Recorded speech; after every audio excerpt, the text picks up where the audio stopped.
Samantala, mga tricycle drivers sa Alaminos City maaari nang maging tour guide. Para sa detalye kasama natin, Idol Jam Victorio.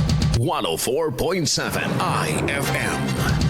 Report! Maari nang maging tour guide ang mga tricycle drivers at operators sa Alaminos City kapag tumupad sa kwalifikasyon na tinakda ng City Transportation Regulation Unit. Ilan dito ang pagpayag na sumailalim sa pagsasanay tungkol sa basic tour guiding, customer satisfaction, turismo sa lungsod, mayroong prangkisa, presentableng sidecar, senior high school graduate, mahusay na pananalita at pleasing personality. Bukas sa mga driver sa lungsod ang aplikasyon, ngunit mas mainam kung mula sa mga barangay ng Lukap, Magsaysay, Bud, Pandan, Talbang, Victoria at Sabangan. Ilang interesadong aplikante ang positibo dito bilang kabuhayan kasabi ng pakikibahagi sa pag-angat ng turismo. Kasama mo mula dito sa IFM Dagupan. Ito si Idol Jam Victorio. Tatak, IFM.